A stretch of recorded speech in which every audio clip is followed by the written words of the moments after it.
This is Jay with MusicMarauders.com and Music Marauders Live, and I'm here today with Bill Nershi and Drew Emmitt. How's it going, guys? Fabulous. Good, Jay. Good. Thanks. We're at, go ahead, what were you going to say? Thanks for asking. My pleasure. That's my first question, by the way. How are you? It's a good one. So I'm going to go into the next one. Get that one done. Yeah, that was easy. The rest of them get harder from there, probably. They do, yeah. It gets really hard here, really personal. Is there any math going to be involved? Towards the end. Towards the end. Math. We'll shoot that over to Bill then. We're at Wakarusa, by the way. The 2012 festival season's here. Big year so far for both of you guys. Big season with the announcement of String Cheese's fairly extensive tour and Leftover Salmon releasing, is it Aquatic Hitchhiker? Is that correct? Yeah, great album, by the way. I really enjoyed it. All right. Can you guys talk a little bit about how big this year is so far and where it's going for both of you? You want me to talk?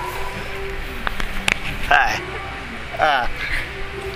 Well, it's good. I mean, I'm glad that we're still able to play our Emmitt-Nershi band gigs, even though our other bands have a lot going on right now, because this is a great outlet for both of us and super enjoyable band to play in. We've been having a great time with that. Yeah, things are going to get busy. Everything is set up in my studio in my house.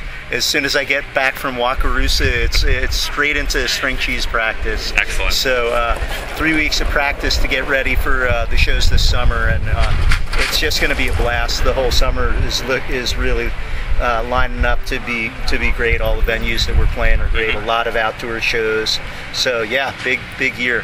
We're really looking forward to it. My girlfriend and I actually met at a String Cheese show, Red Rocks, a couple years ago. So we're looking forward for the magic, to return to the Rocks. Okay, well, we have to conjure that together. Indeed, we do. Yeah. Can you, Drew, talk a little bit about the release of Aquatic Hitchhiker and talk about the event that happened over on Santa Fe and kind of how special that was?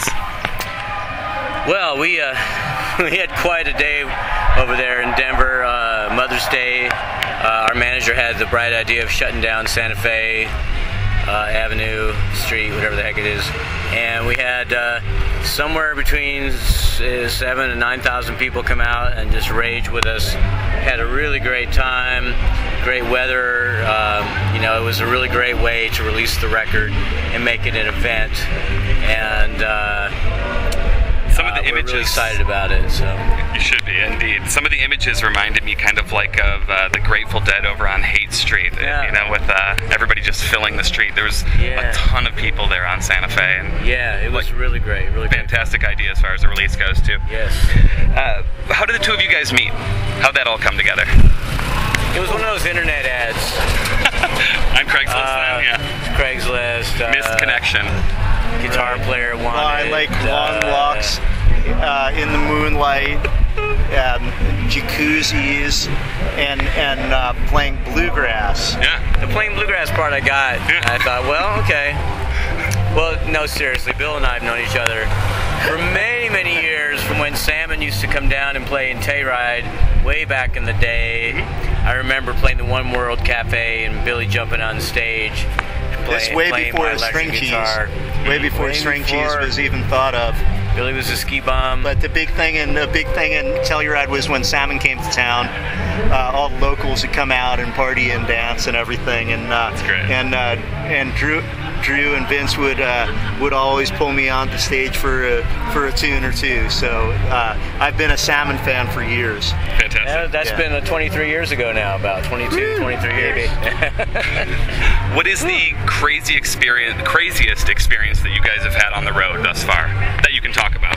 It was that night with the Aliens. We were driving down the road. That wasn't the craziest, though. It wasn't the craziest, but it was right up there when we're just driving. That was, yeah. We're driving, I think we're driving to Wichita or someplace, and man, these aliens came down, they grabbed our van in a tractor beam and picked it up, and for about 5 miles, just kind of carried us along, and then dropped us back down. Free gas mileage right there, man. It was great. It definitely was saved great. us We money. asked them to take us all the way to North Carolina where we were playing the show, but they had someplace they had to get to. Too bad. So they just didn't work out. Dropped us off around Kansas. Yeah. And then. But we opened some shows for them, and it worked out pretty well. So. Fantastic. Did you guys ever think that when you guys started that either of your bands would get to be where you are now and to the point where it is current day? I bet neither of us in either selling out band Red Rocks, etc. probably thought that. Huh? I don't think it went. you know, when String Cheese started, we didn't even care. We didn't care It was either. just like, Exactly. we were just getting together to play because we all lived in Crested Butte. So, well, let's get together and play. Oh, there's like, was a variety night, or what is the thing that they do? Oh, At the Art Musicians Center? Night. Musicians Night. And we played that, and then we played at the Eldo, and we played a couple of little shows, and then I said, oh, I know where we can get some gigs in Telluride, because I had lived in Telluride for a long time. We went over there and played, and it was just like any other like band, you know, getting together and playing, and we had no thought of going for it, you know, until maybe a year later or something like that. I mean, does it blow your mind current day, selling out Red Rocks? Oh yeah. It's just amazing that where it's come from and where we've gotten to at this point. Yeah, I'm pretty thankful for it. I think that's really key, you know, starting a band and just not having that kind of idea, but just doing it for the love of it, and just, you know, not thinking it's going to turn into anything, but then it just does on its own. And I think that's a beautiful thing, you know, just getting together and playing we've music. been in a lot of other bands that we played in, and then they went by the wayside because it wasn't meant to be, you know. But then, for you know, you just hit the chemistry with the people that you're playing with, and it's like, oh wow, this is really good. Something's happening. Let's keep this rolling. And here we are. Yep. And here we are. You gentlemen want to pick a tune for us? We'll pick a tune. Yeah. Sounds good.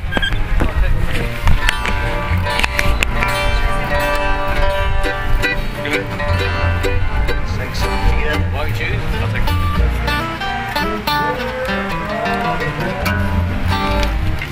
Maybe. What was it? And walk and choose. Oh, Walk and Choose? Yeah, sure. Let's do it in A. Okay, hey.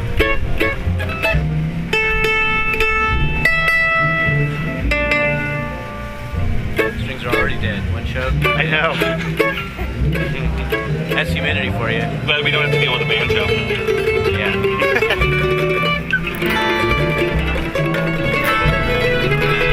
What's up, dude? Doesn't rip, man. Andy Falco. Andy Falco.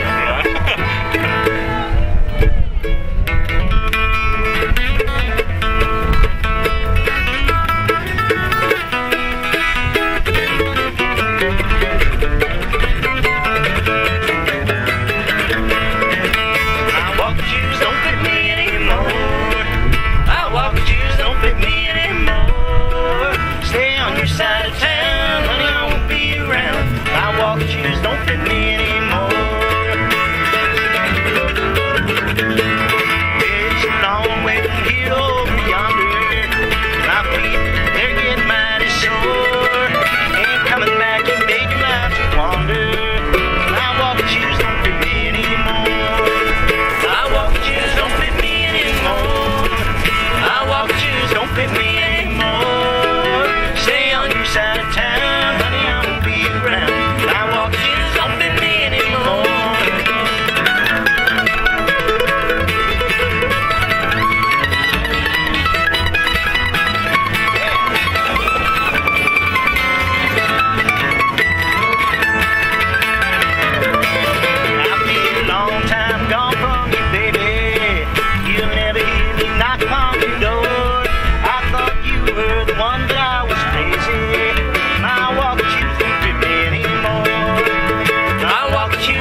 Emmitt-Nershi Band today at Wakarusa. Thanks a lot for your time, gentlemen. It means a lot to me. Pleasure. Thanks, Jay. Excellent. Thank you.